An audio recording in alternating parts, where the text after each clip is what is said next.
Olá, pessoal, sejam bem-vindos a mais um episódio do Médico de Quê? Esse é o nosso episódio 34 e o tema da semana é hematologia. Eu sou Ana Gandolfi. Eu sou Raquel Teixeira. Esse é o Médico de Quê? O seu podcast de carreiras médicas. E outras cositas más. Eu sou Ana Gandolfi. Eu sou Raquel Teixeira e Ana, quem que a gente vai entrevistar essa semana? Hoje nós estamos com o Luiz Eduardo Riso. E o Luiz Eduardo a gente já falou, hematologista. Bem-vindo! Muito obrigado pelo convite. Uma honra, depois de tanta gente especial passando aqui.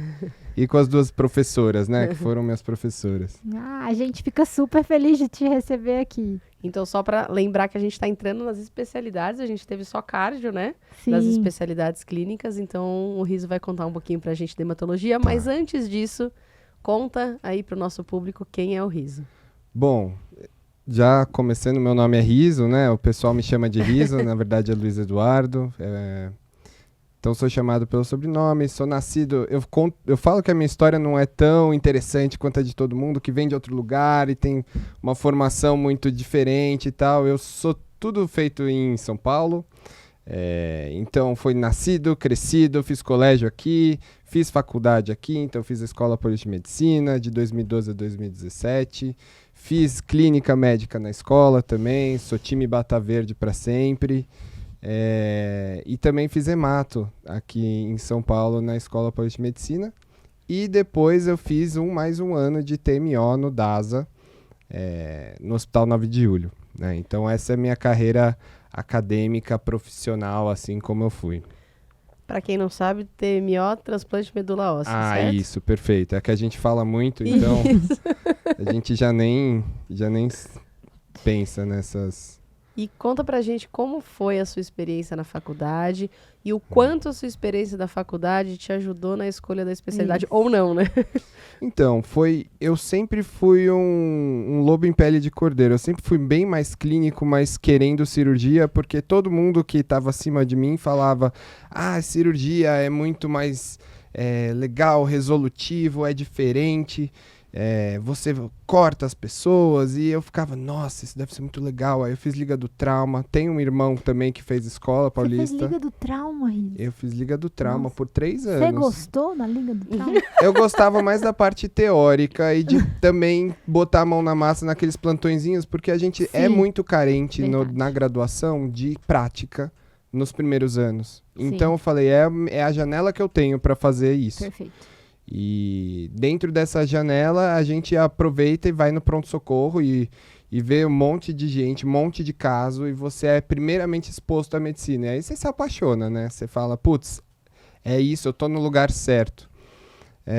Mas, assim, na anatomia do 3º ano, eu era a pessoa que ficava na mesa com o livro aberto, enquanto eu fiz um trio, né? Era o único trio da sala. Eu ficava com o livro aberto, lendo... E enquanto os outros dissecavam, cheiro muito forte. Horrível. Eu não gostava, eu ficava, o que eu tô fazendo aqui? Aí eu ia dissecar, tirava a pele, tirava uns nacos de gordura. Aí eu falei, não, melhor eu não levo jeito pra isso aí, não. Eu preciso dizer que eu tava lá, então. Eu lembro disso. Então, e aí eu ficava só na parte teórica e eu era muito aplicado, assim, na parte teórica, sempre fui. E aí, durante a faculdade, isso é uma coisa que os meus amigos sempre falavam. Toca na mão do Riso, vira linfoma.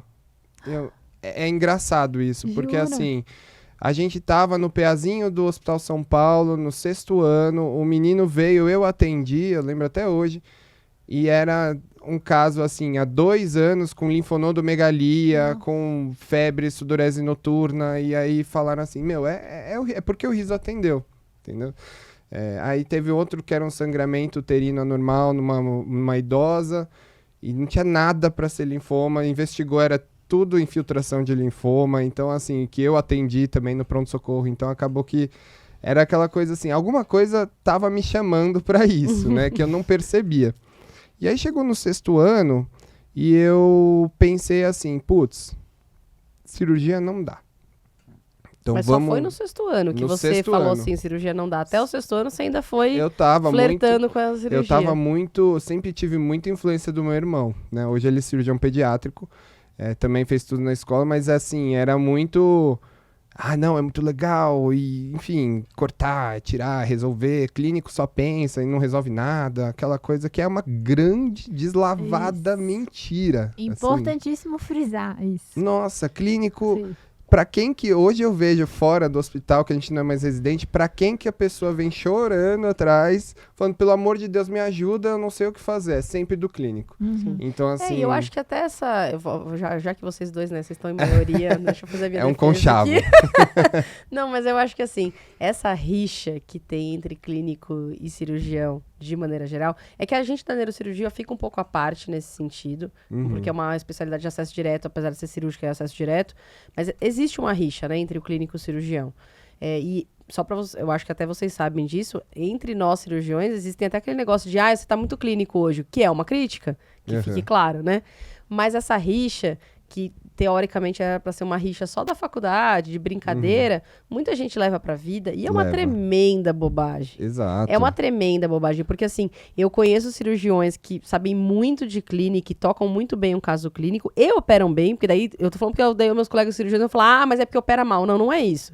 E operam bem, e eu conheço um monte de clínico que resolve muita coisa, né? Não, e assim, tem muitas doenças clínicas que são muito resolutivas, o tratamento clínico. Então, é uma Exatamente. tremenda bobagem, mas que às vezes as pessoas perpetuam. Eu tô falando porque Exato. até os mais veteranos que talvez estejam escutando a gente, às vezes perpetua e é uma tremenda bobagem. Sim, e a gente, querendo ou não, clínico não tem um bisturi na mão, a gente não pode arrancar e costurar coisa. Então, a gente precisa dos dois, né? Eu tô na especialidade que a gente não tem uma cirurgia complementar, Perfeito. né? Ah, Então, é uma especialidade clínica que não tem o vascular, é o que chegaria mais perto da gente por causa de trombose, mas muitas vezes a gente não tem essa interface. Talvez o vascular para passar catéter para fazer quimioterapia. Aí, beleza. Agora, assim, para arrancar alguma coisa do sangue, para fazer alguma coisa do sangue, não tem. Então, assim, eu vejo de fora isso, porque a gente acaba não precisando muito de cirurgião. Claro que tem apendicite no paciente de transplante, que vai ter uma colecistite no paciente em indução para leucemia aguda, essas coisas acontecem. Mas a grande maioria das vezes, pasmem, a gente até com paciente neutropênico, a gente segura a cirurgia e trata clinicamente e muitas vezes vai bem, dá tudo certo. Até porque o dermatologista é um cara corajoso, né? Vou te falar do ponto de vista do cirurgião. Olha, é um cara corajoso, assim, juro. Assim, hoje em dia, é que depois de a gente ver bastante, a gente fica cascudo, digamos assim. Sim. A gente percebe que a gente, tá com 0 neutrófilos, bora fazer mais químio, bora fazer, sabe? Vamos pra cima. Porque se a gente dá chance para as nossas doenças, elas voltam muito rápido. E a gente precisa curar, precisa ser muito rápido. Né? O hematologista, antes de tudo, é um excelente clínico, porque ele vai ser o responsável das doenças clínicas do paciente hematológico, independente de ser a leucemia ou o linfoma. Né? Ele que vai conduzir, ele é o maestro dessa orquestra, né? Porque é isso. Tem uma apendicite. Não vamos operar essa apendicite nesse paciente que está neutropênico, nós vamos segurar, fazer antibiótico e esperar. Quem vai matar no peito isso é o hematologista, E quem né? mata no peito essa decisão é o hemato, não é o cirurgião. Né? E na residência a gente fica assim, mas é uma apendicite, precisa abrir. E os chefes falam, não precisa, calma. E gente, é mágico, assim, antibiótico e dá certo. E você fala, caramba, realmente. A hemato e a endócrino juntos. A endócrino também não tem uma especialidade cirúrgica para chamar de sua, né? Na verdade, faz com várias, né? Porque a cabeça, pescoço, na verdade, a neuro. no Brasil, né? Nos Estados Unidos existe cirurgia endocrinológica que trata tireoide, adrenal, que trata fel. Esses pacientes, o cirurgião, entre aspas, oncológico da endocrinologia, que no Brasil não tem. Aí a gente tem, na verdade, o uro, o cabeça e pescoço, o neurocirurgião. A gente tem essa interface com todas as especialidades, mas não existe um cirurgião só. Nos Estados Unidos é uma especialidade. Cirurgia endocrinológica. E também eu acho que no paciente hematológico tem muito de um vínculo que fica... Eu acho que isso talvez seja a maior vantagem e a maior desvantagem dessa especialidade. Porque você cria um vínculo tão forte que as pessoas, os seus pacientes viram quase seus filhos. Assim, eu vejo muito isso nos meus chefes que tratam um linfoma, tratam uma leucemia e o paciente vira dele. Então, assim, eu tô com uma dor nas costas, eu vou no hematologista. Eu tô com uma dor no pé, vou no hematologista. Eu vou sempre naquele cara que me curou, que me salvou, a referência que fez isso. dele. Vira referência. Mas isso é muito bonito, né? É lindo. Eu acho que é uma bonito. das coisas que me chamou muito pra essa especialidade, mas ao mesmo tempo é muito desgastante. Sim. Então, qualquer coisinha que o paciente tem, você recebe mensagem. Sim. Parece vira uma pediatria, uma coisa tipo, meu nenê tá com isso, e manda. Então parece que a gente lida muito com isso. Então, e ao mesmo tempo a gente sofre muito com a perda desses pacientes. Sim. E ter que dar as más notícias para esses pacientes também é bem demandante, é bem difícil, porque né, acabou virando quase que seu parente, né, de tão próximo que fica a relação. E a gente, para explicar quem está ouvindo e não conhece, né? O hematologista, muitas dessas doenças são doenças oncológicas graves, muitas vezes em pacientes jovens, com longos períodos de internação, muitas vezes, né? Então, essa relação do médico com o seu paciente, ela é muito próxima e muito continuada, não é pontual, né? Então, essa relação fica muito imbricada e, ao mesmo tempo, demanda muito do profissional. Né? E me fala uma coisa, quando você tava contando, a gente fez uma digressão, mas não só pra gente voltar, mas Desculpa. Eu quero voltar já com um gancho. Você falou que você desistiu da cirurgia e foi para a clínica. Quando você foi para a área clínica, você já pensou que era esse tipo de paciente que você queria ter? Não no sentido da gravidade, mas no sentido do vínculo. Sabe, de ter um paciente que você tivesse um pouco mais de vínculo, porque eu vejo que muitas vezes, eu converso muito com os alunos, na verdade o podcast surgiu disso, né?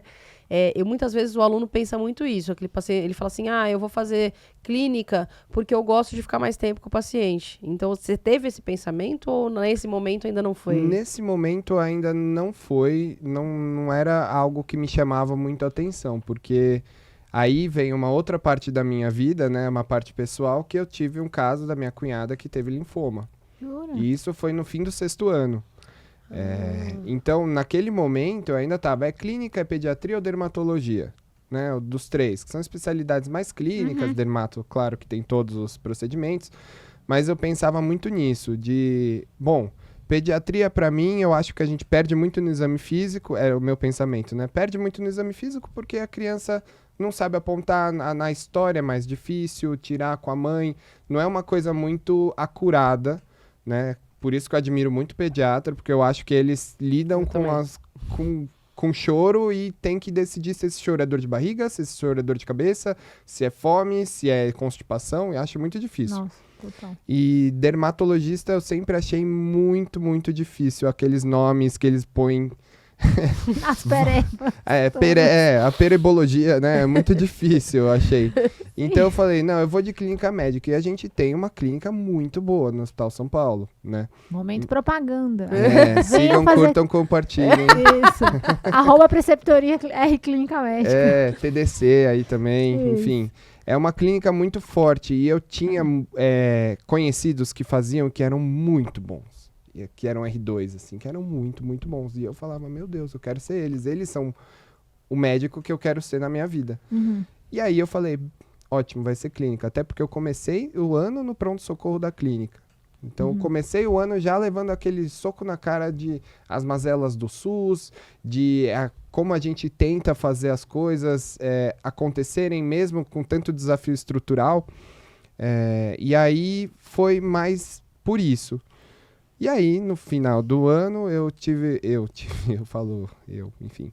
A minha cunhada teve o diagnóstico do linfoma que ela tratou fora, né? Ela, graças a Deus, ela tinha um bom convênio, ela tinha estrutura, ela já logo biopsiou, fez o PET, começou a quimioterapia, ela passou aí mais ou menos uns 6 meses tratando. Hoje tá ótima, casada, tá tudo perfeito. Mas deu pra eu seguir do outro lado. Sabe? O lado de... Eu tinha esse... o riso sempre puxa os linfomas. Tudo que ele toca vira linfoma. E aí eu tive o outro lado, da paciente. Né? Então eu pude ver como a equipe lidou com ela, quais eram os sofrimentos dela, quais eram as dores, quais eram as vitórias. E isso foi muito legal. Eu chamo ela de... Ela é minha irmã hoje, né? Então eu pude ver isso. E aí você entra na clínica, né? E... Nossa, a clínica, o R1 é aquela... né, coisa que te desgasta tudo, todo R1 é assim, mas eu sempre também ficava mais de olho nos casos da hemato, até porque estava acontecendo aquilo na minha vida pessoal. E aí eu comecei a perceber, poxa, ela é uma paciente jovem, é uma paciente que sabe falar, assim, pensando na pediatria, né? Sabe qual a queixa, qual a dor, tem um exame físico diferente, tem toda uma investigação interessante. Aí vieram os idosinhos com mieloma, que estavam sempre quebradinhos, né? Com as fraturas, dialisando e tal. E você fala, nossa, que interessante. É muito versátil essa especialidade, né? Você pega desde criança até idoso. Criança, adolescente, enfim. E foi isso, assim, foi indo, e aí eu tive grandes exemplos também na hemato. Lá a gente tem uma interface muito grande com os residentes da hemato. Os residentes da hemato me deixavam fazer mielo, me deixavam fazer sangue periférico, lâmina, né, de sangue periférico. E você ficava assim, né, nossa, fazer um sangue periférico é uma coisa tão boba, né? Se a gente for ver, é tão tranquila de fazer, mas nossa, eles me deixaram fazer. Tem tanta informação também, né? Exato, e aí eles me deixavam fazer, e aí eles olhavam a lâmina comigo, eu só olhava um monte de pontinhos, 50 tons de roxo, né? Mas a gente vai aprendendo, e aí eu falei, nossa, é isso, eu quero fazer isso pra minha vida, porque a parte mais legal que eu acho é a investigação diagnóstica. Perfeito. Que é multissistêmica em geral, né? Com o hemograma, você olha o hemograma sabendo analisar direito, lendo os comentários do hemograma, que é o que eu sempre insisto para todo mundo, leia os comentários. Fala lá, isso. Me seguem no TikTok e no Instagram, que eu dou essas dicas de hemograma. E aí com o hemograma, você já tem um exame físico do sangue. Ótimo. Aí você consegue, com um exame que é super barato, super simples, super tranquilo de fazer, você já consegue correr uma lâmina e ver o que está acontecendo com a morfologia daquelas células, para ver se tem uma anemia hemolítica, se é sugestivo de um linfócito estranho, se é sugestivo de blasto, então pensando em leucemia aguda, se tem pouca plaqueta, se tem muita plaqueta.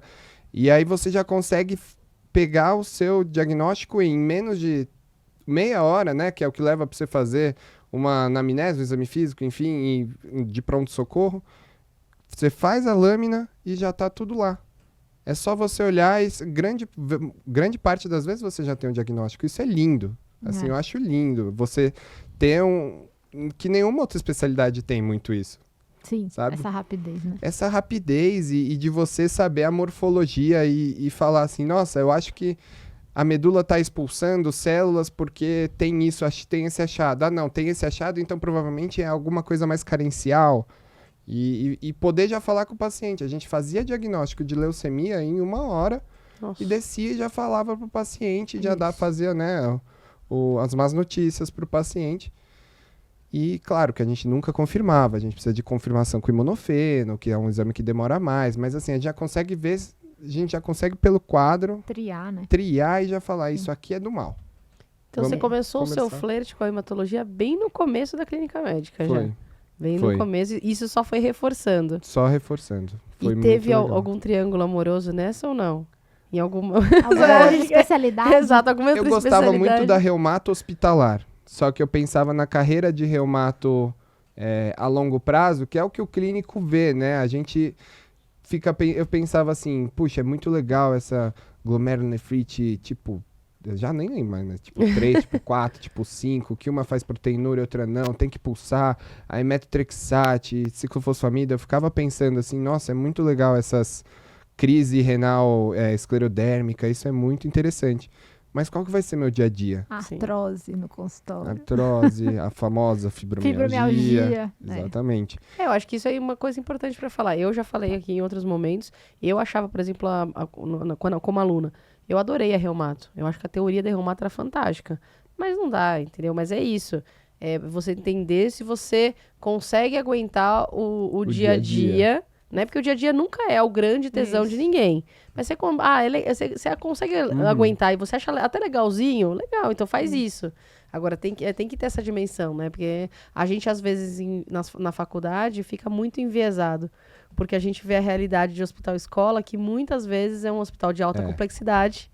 Então você tá vendo o caso raro. O raro do raro. E aí vem aí vem outro em seguida. Isso, né? Porque a lei de Velpo, né? Sempre aos pares, exatamente. E daí você gostava da reumato, que você falou, mas cada vez foi mais reforçando pra hemato mesmo. Foi. Não teve nenhuma angústia exatamente nesse momento. Não me arrependo em nenhum momento de ter feito hemato. Nunca olhei pra trás e falei, putz, deveria ter feito endócrino, putz, deveria ter feito, enfim, cardio. Então, conta um pouquinho pra gente. A hemato, como a gente tá, só para reforçar para quem está escutando, é uma especialidade que tem como pré-requisito clínica médica, né? E a residência é hematologia e hemoterapia. A gente fala só hemato, a gente esconde a parte de hemoterapia. A gente fala só hemato, quem tá escutando vai achar que é só hematologia, mas a residência, o nome da sociedade é hematologia e hemoterapia, né? Perfeito, são os dois Hs. Então conta aí pra gente, são 2 anos a especialidade, 2 anos. Né? Como que funciona? A gente tem os dois. A hematologia, que é, enfim, doenças benignas, doenças malignas, coagulação, laboratório, tudo isso. E você tem a medicina transfusional, que é a hemoterapia, né? Que lida com toda a parte de transfusão mesmo, desde a coleta do sangue até a transfusão desse sangue. Seja hemácia, plaqueta, concentrado de granulócito, seja até para ver a proporção? Não, é entre doador e receptor. Compatibilidade. Então, eles fazem toda essa parte, que é muito interessante, mas não é muito o que o pessoal acaba seguindo depois, né? Porque você tem essas opções a hemato, como eu disse, ela é muito versátil para você trabalhar depois. Você pode trabalhar com banco de sangue, então você vai ser um hemoterapeuta. Claro que você vai saber tratar anemia ferropriva, vai saber tratar um linfoma, mas você vai trabalhar muito mais com doenças e problemas e coisas transfusionais. Você pode trabalhar com transplante de medula óssea. Claro que isso sempre você sai dentro de uma equipe, ninguém faz transplante sozinho. Sim. Né? Transplante é uma coisa muito, muito, muito complicada. E, enfim, e aí você pode sair trabalhando com transplante de medula óssea. Você pode sair trabalhando como oncohematologista. Então, se você trabalhar mais com essa parte das linfomas, leucemias e não fazer transplante, tem gente que não faz transplante, tem gente que só trabalha com... Eu achei que todo mundo que era da oncohemato fazia transplante também. Então, não, entendi. Você encaminha pro centro transplantador, se eventualmente tiver indicação. Pode ser, exatamente. Entendi. Muita gente faz os dois. Tá. Porque é muito difícil você fazer transplante sem fazer oncohematologia. Entendi. Mas você fazer oncohematologia sem fazer transplante... É perfeitamente acontece. possível. Entendi. Acontece. Tá. Você pode também trabalhar com coagulação. Então, com laboratório de coagulação, tem pós de coagulação, então tem R5 de coagulação. Você pode trabalhar em laboratório, se você vai para imunofenotipagem, que é para ver exatamente... Imunofenotipagem é basicamente você ver o imunofenótipo, então quais são os receptores que aquela célula tem para dizer se ela é um linfoma X, Y ou Z. Digamos assim, grosso modo, para dizer o que é aquela célula que está dentro do sangue. Então, tem o colega que foi para imunofeno, tem o colega que está em grandes equipes e está trabalhando como transplantador, tem o colega que está só como hematologista, tem o colega que está só com consultório particular, que dá para fazer também. Legal. E aí, pesquisa clínica? Pesquisa, dá para fazer também. Isso é uma coisa... Porque eu posso estar sendo totalmente ignorante, mas eu acho que hemato tem muita coisa de pesquisa, não tem? Você está corretíssima. Hemato está na vanguarda da pesquisa. Sim. Hemato e onco estão, assim, na vanguarda. A gente está ouvindo aí sobre CAR-T-cell, né? Por isso cada vez mais de uma célula que é treinada em laboratório para lutar diretamente contra o seu câncer. Então, dá para trabalhar com pesquisa. A pesquisa no Brasil, infelizmente, não é tão bonita e tão... glamurosa quanto é nos Estados Unidos, né? Eu tive a importante chance de ir para lá e fazer um observacional em Nova York, onde eu vi muita pesquisa. Eles têm um grande centro lá, então eles ganham muito dinheiro com isso. A indústria fica louca atrás dos médicos, né? Porque está na vanguarda. Cada vez sai um tratamento, cada vez sai coisas mais caras, mas coisas mais efetivas, coisas mais eficazes para os tratamentos.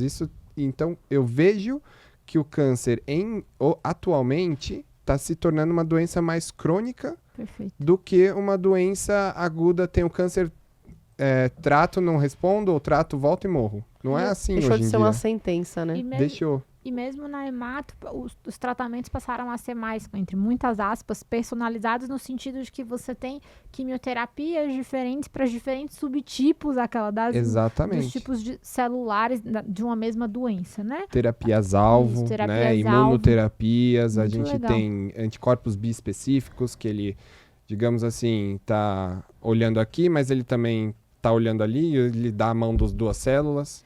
E me conta uma coisa, e nos 2 anos da hematologia e hemoterapia, como vocês passam por todas essas sub-áreas e eventualmente vocês podem fazer o R+. Como que funciona? Conta aí a sua experiência como residente na hematologia. Porque eu sei que é claro que em cada serviço vai ter as peculiaridades dos serviços, né? Minha residência teve uma desvantagem que foi porque eu fiz no Covid. Tá. Né? Então foram 2 anos de hemato no Covid. Foi muito difícil porque muitos pacientes morreram do Covid, que faziam imunoterápicos nossos, morreram por imunodeficiência mesmo. A gente tinha o transplante de medula e o Covid, então ficou aquela coisa muito difícil. Mas deu pra gente rodar e aproveitar muito de tudo. Assim, foi uma residência, claro que vieram os plantões do Covid junto, então acabou que a gente ficou... Posso tratar paciente com Covid, mas aí de manhã eu vou ter que estar evoluindo a enfermaria do transplante, e aí como que fica isso, né? Então a gente deu uma sambada, mas deu tudo certo. Mas passa sim, a gente tem meses de coagulação, a gente tem meses de hemoterapia, a gente tem meses de ambulatório. No ambulatório a gente vê benignas e malignas, que é o que a gente chama. Eu falo muito mais de malignas porque, spoiler, eu segui mais a parte maligna. Fiz transplante, exatamente. Mas a gente tem ambulatório de anemias, ambulatório de trombose, ambulatórios... tem o próprio ambulatório do residente, que a gente chama de triagem, né? Que o residente, eu acho o ambulatório mais legal, mas ele também é o que mais demanda. Porque o residente, ele é responsável por lidar com a doença, discutir com o chefe, marcar consulta, desmarcar consulta, ligar para o paciente, fazer o e-mail, enfim, ele tem que fazer todas as funções burocráticas também, mas ao mesmo tempo é o que mais te dá a ideia de como vai ser a sua vida depois do consultório, depois da residência. Que é assim, né? Spoiler, né? Não tem alguém... Spoiler, não spoiler tem pra alguém... vida real, né? Spoiler, não exatamente. tem lá 30 senhorinhas marcando suas consultas muitas vezes, a toda hora. Então... E muitas vezes você vai receber o WhatsApp do paciente às 10 da noite num domingo falando que ele tá mal e você vai ter que lidar com isso. E saber. Importante. Né? Então, tem esse ambulatório e a gente passa no transplante também. Tem optativa. Optativa eu fiz na radioterapia e na patologia. Que legal. Porque eu achava que eram coisas que eram importantes para minha formação, que eu nunca teria tido ideia, porque a gente não passa nisso no hemato. E é muito importante patologia, imunohistoquímica, anatomopatológico, não para eu aprender a ver lâmina, mas para eu entender como que o patologista pensa. Sim. O que ele faz que leva ele a fechar aquele linfoma como linfoma X. A gente tem 2 episódios. A gente tem episódio de radioterapia já publicado e episódio de patologia. Então voltem lá para assistir. Perfeito. E a Bia falou muito dessa intra-relação, efetivamente, de você... Com a hemato. Com o hemato e muito do médico que pediu determinado exame, né? Entender a cabeça do patologista. Discutir, reunião multidisciplinar, porque faz muita diferença efetivamente. Exato. Se você não tem um diagnóstico, muitas vezes chega um paciente se comportando como linfoma X, mas a biópsia vem como linfoma Y, aí quando a gente fala, opa, alguma coisa está errada. Aí quando junta os dois, aí dá certo. E a radioterapia, porque a gente não tem, a gente não passa também. Então eu fiz radioterapia no Sírio, e foi muito legal, foi muito bom para ver como eles desenham, como são as máquinas, como que funciona, valeu muito a pena para mim. E como que é lá o esquema de eletivo, quanto tempo é, e tem no R1 e R2, R1 e R2, como o eletivo só tem no R4, que então no R2, né? E acredito que seja 3 semanas a 1 mês. Tá, mas aí você conseguiu dividir nas duas coisas. Eu fiz os dois juntos, assim. De manhã eu tava em um, de tarde eu tava no outro. Legal. Era uma coisa mais assim. E você foi pra Nova York. Conta pra gente esse rolê aí. Isso eu já tava no transplante, né? Então a gente tem um ano de eletivo no transplante do DASA.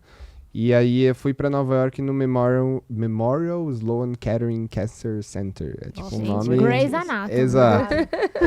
Vai ter que escrever pra gente. A gente vai botar no card aí. É um dos grandes centros lá de Nova York de pesquisa e de transplante, de hemato. Eles são a vanguarda do CAR-T-cell, vanguarda de diversas coisas, diversas novas químicos que estão lançando. São sempre eles que estão nos congressos ali, lançando a novidade, lançando a bomba. E todo mundo fica, meu Deus, meu Deus. Então eu falei, não, vou pra lá.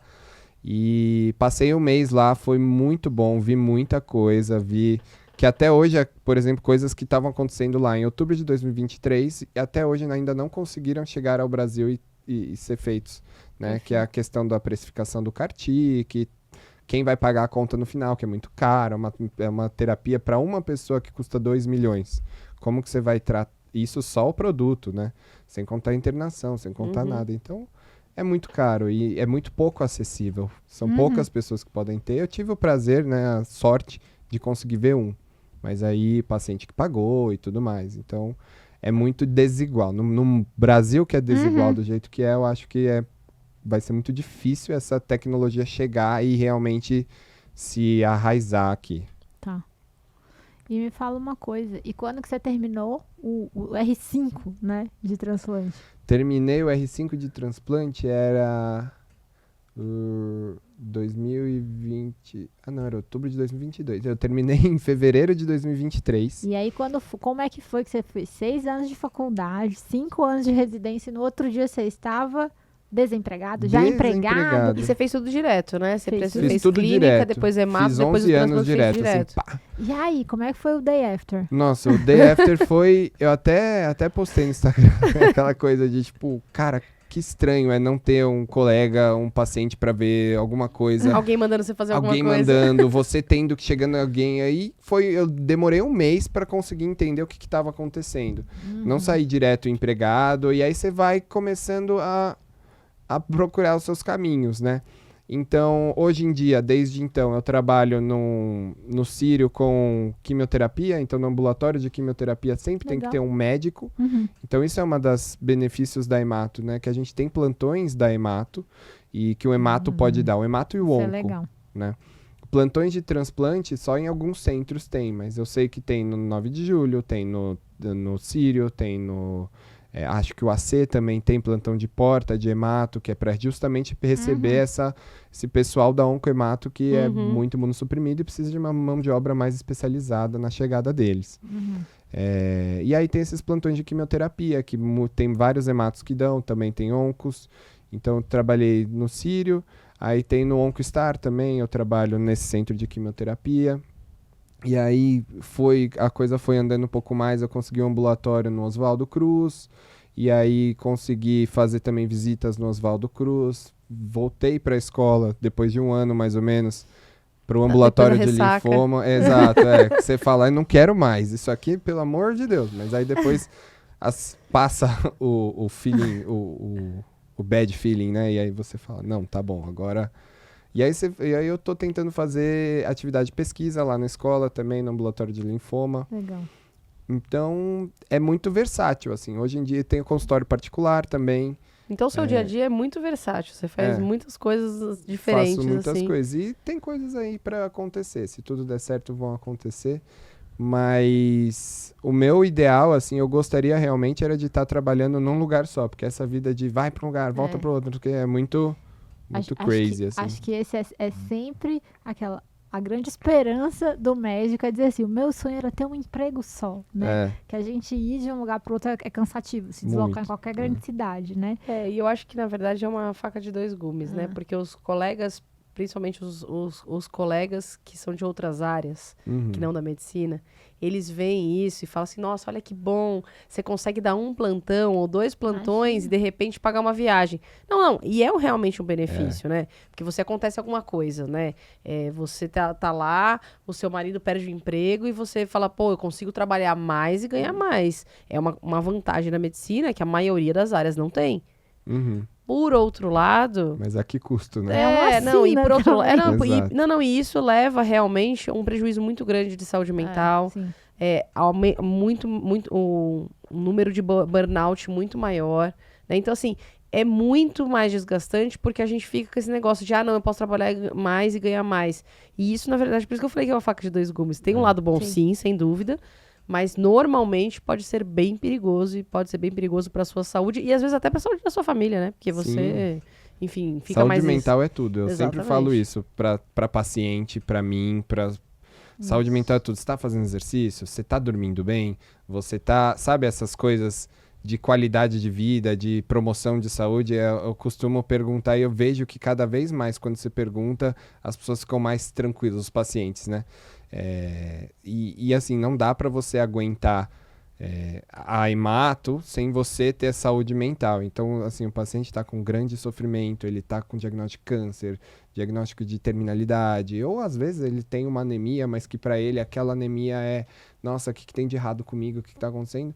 Se você não conseguir ser o lastro desse paciente, você vai perder o paciente e você vai, assim, vai transparecer o seu mal-estar mental, né? Em qualquer especialidade. Perfeito. Então, acho que qualquer médico precisa muito pensar em saúde mental. Acho que cada vez mais do jeito que as coisas estão andando rápidas e resolutivas e, enfim. E conta pra gente, porque a audiência quer saber, porque quem já ouviu o seu nome lá no começo, já pesquisou, você está no TikTok, está no Instagram. Conta pra gente o que é teu trabalho na rede social, Riz. Então, meu trabalho na rede social, eu decidi fazer isso agora em agosto, porque eu tava vendo muito picareta. Tava vendo muito picareta e desinformação rolando solta e pessoas acreditando que, deixa eu fazer uma reposição de ozônio que vou curar a sua anemia. E eu ficava assim, não é possível, isso não tá acontecendo, sabe? E aí eu resolvi falar um pouco mais sobre doenças de um modo mais leigo, para, né, todo mundo, mas eu também posto coisas, casos, né, que eu gosto de fazer caso da semana, quando eu vejo um caso legal, de postar para colegas médicos também, porque hemato é uma coisa que ninguém mexe, é tipo oftalmo. É tipo oftalmo. Foi uma todo boa mundo comparação. Morre de medo de qualquer alteração no hemograma. Então, mais até para normalizar para as pessoas qual que é a diferença de linfoma e leucemia, que até médicos, né, colegas meus me perguntam. Então, são essas coisas que a gente vai conversando. Que legal. Mas isso que você falou, a gente concorda plenamente, assim, né? A gente, ocupar esse espaço, porque é muito fácil vender produtos e vender soluções fáceis para problemas muito difíceis, especialmente na hemato, né? Se você tem uma anemia crônica, dificilmente, quer dizer, acontece em pessoas que têm muita dificuldade de acesso à saúde, com desafios que a gente enfrenta no SUS, você tem uma anemia grave por uma deficiência carencial única ou múltipla, mas no geral não é isso, no né? geral é sempre, no geral é sempre. É péssimo. Mas a grande maioria é multifatorial. Isso. E tem alguma coisa por trás que o pessoal não tá vendo. E eu sempre falo, anemia não é normal. Seja no idoso, seja na gestante, seja na mulher pós-menopausa, enfim, não é normal. Perfeito. E eu acho que esse negócio que você falou de até para falar algumas coisas para o próprio médico, colega médico que não é da área da hemato, é muito bom. Porque eu até já comentei isso, né? Eu comentei até com a Raquel esses dias também. Eu sigo alguns colegas que são de outras áreas, que, gente, eu aprendo horrores. E eu aprendo, às vezes, até como encaminhar o paciente, melhor encaminhado, às vezes, como orientar aquele paciente que eu vou encaminhar, por exemplo, para você. Eu já consigo orientar ele um pouco melhor, até na ansiedade, que a gente tá falando da saúde mental, na ansiedade dele, por que eu tô orientando, quais são as minhas hipóteses diagnósticas, mas que precisa de um hematologista. Eu acho que isso aí faz muita diferença. E a gente não consegue estar atualizado em tudo. Não dá. Não dá. É impossível. Então, assim, a gente às vezes vê um videozinho curto de 30 segundos do colega, já te ajudou horrores, às vezes você vai ver um caso, você já vai conduzir um pouco melhor, sabe? Eu acho muito legal. E às vezes você dialoga melhor também, se você estiver no hospital e eu precisar chamar, por exemplo, o hematologista do hospital, eu vou conversar muito melhor com ele, às vezes, de ter visto o seu vídeo, entendeu? Sim, então eu acho certeza. que é um trabalho muito, muito importante ser feito. Eu confesso que eu tenho um pouco de preguiça também, às vezes, de fazer, mas mas é importante fazer, porque... E a gente, eu não sei como você vê isso, queria que você contasse, mas assim, às vezes é um retorno bom, né? Às vezes tem um colega que você cruza aí e fala, eu vi seu vídeo, depois eu atendi um paciente, não é? Acontece. Os meus amigos costumam falar assim, nossa, que bom que eu vi seu vídeo. Claro que é numa escala muito menor, né? Ainda não tenho muitos seguidores, me sigam. Mas em breve vamos ver como fica. Mas acontece sim, vi seu vídeo, já recebi paciente que quis passar comigo por TikTok, por Instagram, fonte, né, de paciente, já aconteceu, não são muitos, mas acontece, está valendo, sabe? Porque viu meu vídeo, achou interessante, tinha uma anemia, viu que o filho também tinha uma anemia, quis passar, então você fica... Vamos falar desse vídeo, então vamos falar de hemograma. Conta aí pros... Hemograma, adoro. Vamos falar de hemograma, né? O pessoal que está escutando a gente, ou são estudantes, ou recém-formados, muitas vezes, ou nossos colegas que estão aí, deixa aí mensagem sobre o que você acha que, sei lá, 3 coisas que seriam importantes para quem não é hematologista e está recebendo um hemograma. O que a gente não pode deixar de fazer, olhando? Primeira coisa, a anemia não é normal. Perfeito. Assim, hemoglobina abaixo de 12, 12,5, a depender da referência, para mulher, ou 13 para homem, gestante menor do que 11, não é normal, precisa ser investigado, tá? Segunda coisa, sempre leiam os comentários que vêm do hemograma. Então sempre vem aquele comentário da morfologia, poiquilocitose, eritrocitose, eritroblasto, e você pode não entender nada, mas lê e vê se não está escrito alguma coisa que eu já vi acontecer, leucemias agudas, passando despercebidos por hematos que não olharam a descrição que falava presença de blastos, 4%. Claro, tinha uma clínica compatível. E eu fiquei assim, como assim o hemato não viu? Tava fazendo uma investigação ambulatorial dessa paciente. Imagina. E eu falei, não é possível. Então leiam as características. E se assustarem, porque eu sei que hemato vai assustar, então você vê uma anemia, uma plaqueta, ai meu Deus, vai sangrar, liguem para o seu amigo hemato mais perto e manda a foto do hemograma. A gente ama receber foto de hemograma, a gente não gosta quando mandam HB de tanto, né? A gente gosta da foto do hemograma, a gente gosta de ver o VCM, o HCM, a plaqueta, a gente lê as descrições, então assim... Vocês olham o RDW, aquele pessoal? O pior é que a gente olha, assim... Bom, eu já sei pra quem que eu vou mandar as fotos do hemograma, mas provavelmente eu vou mandar a plaqueta junto, porque o meu estresse sempre é plaqueta. O TTPA, né, pros cirurgiões. Esse TTPA tá enorme. Não, eu não sofro muito com o TTPA, sabe por quê? A gente pega muito paciente anticoagulado, né? Então o TTPA, eu já normalizei o TTPA. Você já resolveu sua angústia com o TTPA? Eu já resolvi a minha angústia com o TTPA. O meu problema é a plaqueta ainda. A plaqueta ainda, juro pra você. Eu falo que me arrepia os cabelos aqui da nuca, sabe? Quando eu vejo a plaqueta ali abaixo de 100 mil, me dá um desespero já. Não, mas pode mandar, gente. Vou mandar. Pode ficar tranquilo que você vai receber. Muito bom, muito bom. E me fala mais uma coisa, e o que você acha que, assim, são, em relação aos R5, né? O que vocês têm atualmente, né? Nem que você acha? O que a gente tem de opção de subespecialidade, que você já falou, passando só para o pessoal saber, e tem também fellow, tipo as outras especialidades, tem residência e tem fellow. Eu nunca entendo essa diferença. Eu vou ser muito sincero, eu também não entendo, porque eu fiz uma residência, mas que chamavam de fellow. Pois é. E aí eu fiquei assim, bom... Pra mim era uma residência, eu ganhei um certificado, mas aí tem aquela coisa... É área de atuação, é especialidade ou nenhuma coisa nem outra?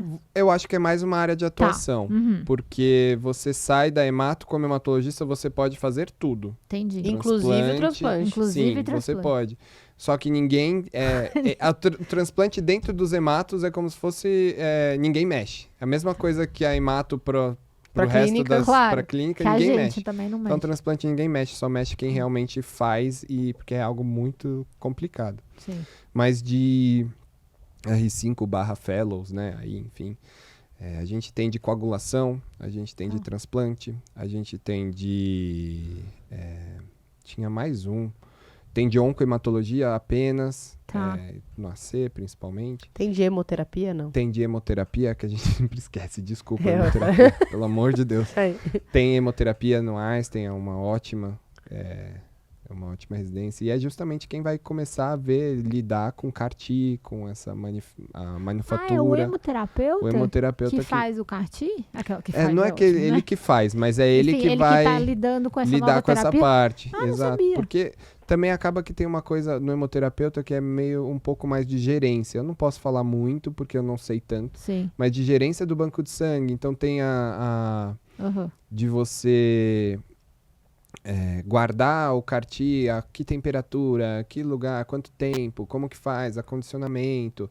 E até para fazer a infusão, quem vem é o hemoterapeuta, ele que faz a infusão. Não sabia. A mesma coisa, quem faz a infusão de uma medula óssea é o hemoterapeuta também. Então, assim, sempre que a gente conduz o transplante, a gente faz tudo. Mas na hora da infusão, vem o hemoterapeuta, porque é uma transfusão de Entre risco. aspas. Entendeu? Então, ele isso. sempre vem. Então, a hemoterapia e o oncohemato e o transplante estão sempre juntos. E por que você sempre esquece a hemoterapia? Não sabe por que eu tô perguntando, eu quero saber o seguinte, existe uma proporção menor de hematologistas que vão pra hemoterapia ou não? Eu acredito, assim, é o vozes da minha cabeça. Não, é isso, né? é isso que eu quero ouvir. A voz Eu da sua vejo cabeça muito mesmo. mais gente indo para oncohemato e transplante do que indo para hemoterapia. Mas existem pessoas que vão para hemoterapia. E a gente acaba meio que esquecendo, às vezes é mais por área de interesse mesmo. Sim. Entendi. Né? Porque a gente vê que a vanguarda da hemato está muito na oncohemato. Então a gente tem um grande foco nessas partes, transplante, oncohemato, e acaba que a hemoterapia, que é, digamos assim, uma medicina mais antiga, que não muda tanto, mas claro, pelo amor de Deus, hemoterapeutas, não me odeiem. Não, mas é um viés de disponibilidade, na verdade, sim. né? Você vê mais, fala mais, provavelmente durante a residência também se fala mais e gera mais interesse nas outras áreas, principalmente na oncohemato. Exatamente, exatamente. É bem por aí, assim, até a residência é mais forte, pelo menos onde eu fiz essa parte. Ah, interessante. Eu não tinha essa dimensão mesmo, não. Eu não sabia que essas infusões não tinha, na verdade, assim, não sabia, nunca tinha parado para refletir que as infusões e as questões associadas à transfusão são todas do hemoterapeuta, né? Então você tem essa divisão mesmo dentro da equipe. Achei que o transplante era todo mundo do transplante mesmo, entendi. E você falou que você faz esse mix todos, né, de vários hospitais, mas assim, existe a possibilidade de só fazer consultório de hemato? É mais difícil, porque você lida com, agora, né, pensando se você tem uma anemia, como todo mundo tem medo de ter anemia igual a leucemia na crença popular, você acaba procurando os grandes, né? As pessoas acabam pagando segunda consulta, segunda opinião, pagando consultas mais caras, porque vão com medo, né? É uma coisa, estou lidando, talvez eu tenha câncer. Será que dá para eu ir, enfim, alguém que não tem tanta experiência.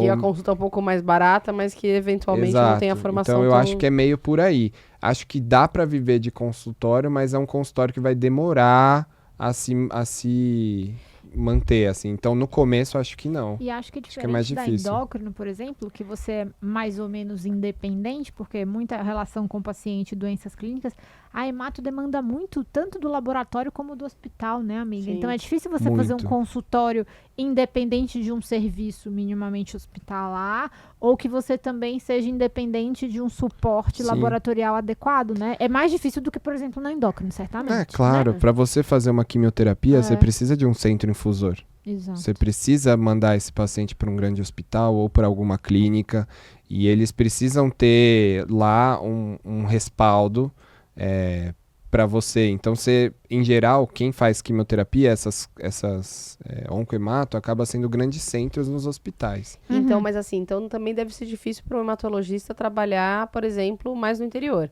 não é? É mais difícil, acho que mas isso é uma coisa importante também para quem vai escolher a especialidade, que de repente não quer ficar em grandes centros, por exemplo. Mas você acaba, como tem pouco hematologista, as pessoas esses grandes centros acabam procurando mais hematos. Tá. Então falta hemato e aí acaba que você vai ser o cara que vai fazer. Se precisar transplante, você vai virar referência você daquele que lugar, vai fazer. depende. Exato, você que vira referência. Tá. E aí você vai fazer desde anemia até transplante. Se você vai mais pro interior onde não tem uma equipe, aqui eu tô falando tudo com o viés de estar num polo de saúde, né, primário a quaternário. Mas acontece sim, tem gente que vai pro interior e tem empregos ótimos. Já ouvi, né, propostas absurdas para ir, por exemplo, para Manaus, para ir lá pro interior, de propostas absurdas de boas, assim, sabe?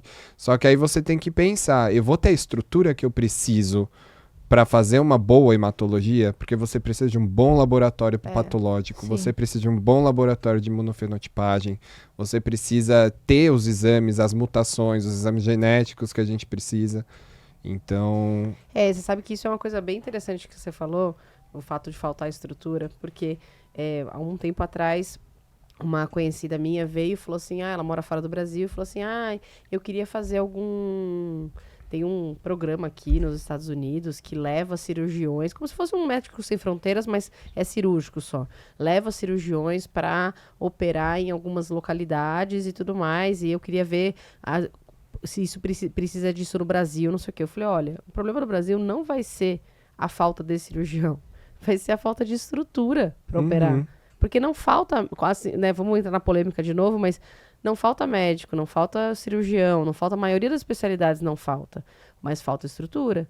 Então, muitas vezes o cirurgião, e a gente sabe que isso é muito comum, seu irmão cirurgião, você sabe bem, não é cirurgião pediátrico, às vezes a pessoa é de alguma localidade mais remota, ela quer voltar para lá, só que ela volta e ela se frustra tanto porque não consegue fazer aquilo que é o correto, que ela aprendeu como correto, que ela volta para o grande centro. Então, muitas vezes os locais mais longínquos, eles não prendem esse médico porque eles não oferecem estrutura. E o médico dificilmente trabalha sozinho. Quer dizer, o clínico muitas vezes até trabalha, mas ele também precisa de uma estrutura para os casos mais graves. E o cirurgião não vou nem falar, né? Ele precisa do anestesista, ele precisa da enfermagem, ele precisa de uma UTI, ele precisa, né? Então, assim... do equipamento. Exatamente. Então, assim... Mas eu vou te falar que o equipamento não é tão importante quanto os outros profissionais, sabe? Interessante.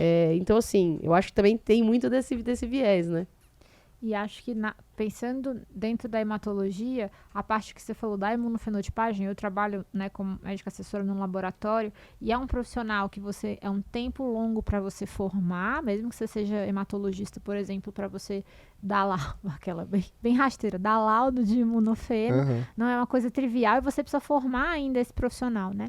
A gente tem lá um gargalo enorme, um desafio muito grande, porque a gente serve de laboratório de apoio para diversos serviços no país e que a gente não consegue expandir ou reduzir o tempo de liberação de resultado por um gargalo de profissional, né? Não necessariamente precisa ser médico, você tem outros profissionais tipo biomédicos especializados em hemato, que podem dar o suporte, mas é ainda também um desafio no Brasil, né? Sim. Porque a gente tem visto essas doenças aumentarem, na verdade, né? Seja por mais diagnóstico, seja realmente por qualquer aquela mudança nos hábitos de vida do ser humano moderno, mas que também a gente tem aí uma carência mesmo. Sim, sem dúvida. Por gargalo de não dar conta de fazer mais. E hemato é muito, hemato é muito laboratorial. Muito. Acho que talvez das especialidades clínicas, a hemato e a onco são extremamente.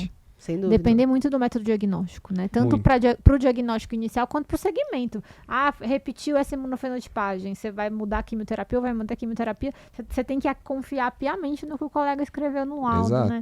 Então, é super importante. E o hemato, você acha que para o consultório, por exemplo, que você tem consultório, ele depende muito dos colegas também, não depende? Encaminhar, né? Isso é uma coisa que eu percebi a duras penas, assim. Eu imaginava que nossa, vou abrir meu consultório, vai vir paciente e tá tudo bem. Eu sou legal, sou bem informado, falo direitinho, né? Então, assim, não é isso? Sei escrever.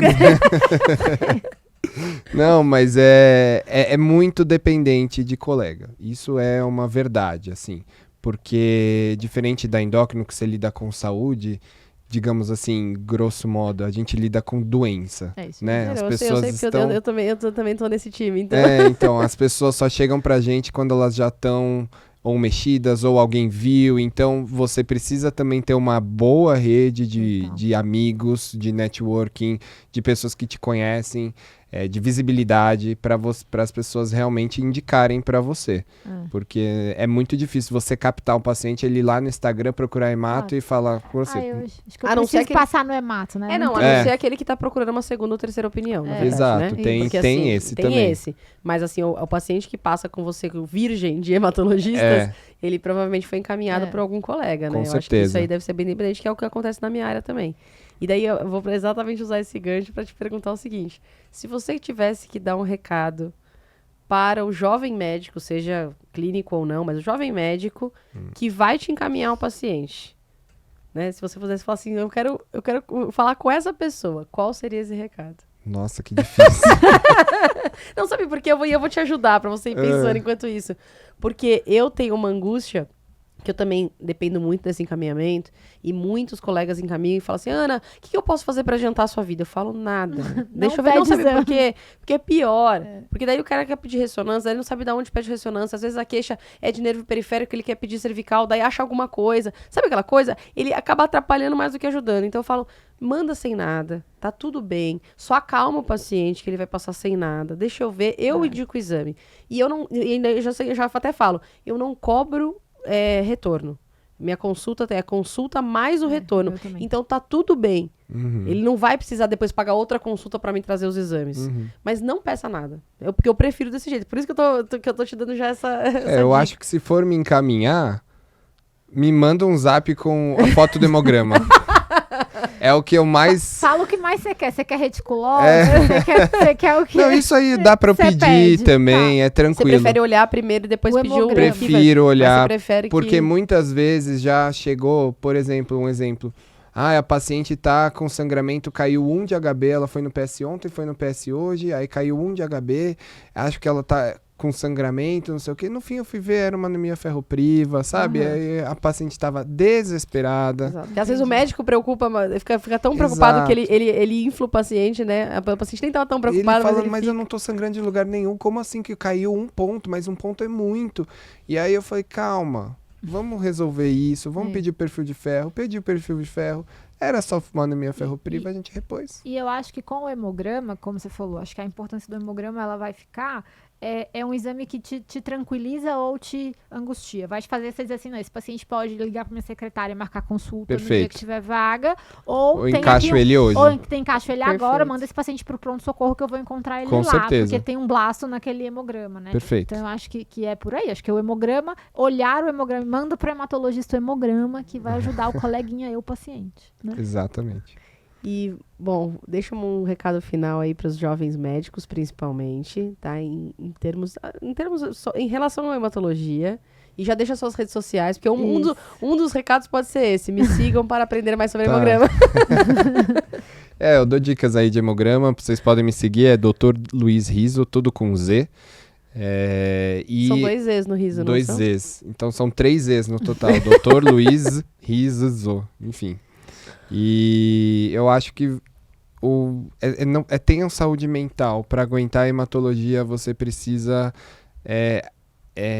não perder a sua humanidade. E para isso, você precisa ter saúde mental. Acho que esse é o principal. Perfeito. Muito bom. Raquel, onde as pessoas te acham? As pessoas me acham no @endocrinofeelings. Eu tô no doutora Ana Gandolfi. O Médico de Quê tá no @médico de Quê. Sim. E, Riso, foi um prazer imenso conversar com você. Eu muito obrigada por disponibilizar o seu tempo aí para conversar com a gente. Foi excelente. E se vocês gostarem, indiquem para os amigos. Se vocês não gostarem, indiquem para os inimigos. E até a próxima. Até.